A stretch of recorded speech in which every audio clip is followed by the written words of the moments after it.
এই যে দেখতে পাচ্ছ আমার বাইকে আর কি ইগনিশন অন করা থাকলে ইঞ্জিন চেক লাইট চলে আসছে। ইঞ্জিন অফ করে দিলাম, ইগনিশন অফ করে দিলাম, ফিউল ইঞ্জিনটা অফ হয়ে গেছে, ইঞ্জিন চেক লাইট চলে গেল। যখনই অন করব তখনই চলে আসছে ইঞ্জিন। এমনকি বাইক স্টার্ট করার পরেও থাকছে, দেখাচ্ছি।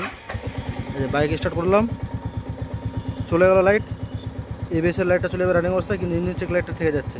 এটার এখন সমস্যার সমাধান করছি আর কি। এই যে এখন ডঙ্গল মেশিন আমাদের লাগানো চলে এলো রয়্যাল এনফিল্ডের, ওয়াইফাই কানেক্ট করা আছে। এখন প্রবলেম কী আছে সেটা দেখাই দেবে এক্ষুনি।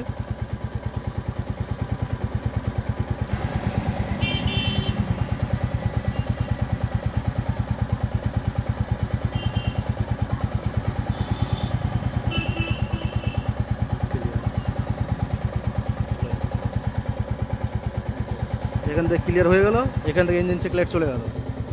Thank you. যাই হোক, আমি সিকিউরিটি কারণবশত দাদাকে দেখাতে পারছি না, আমার দাদার নামটাও বলতে পারছি না। তবে যদি কারো এরকম প্রবলেম হয়ে থাকে কমেন্ট বক্সে জানিয়ে দিও। Thank you.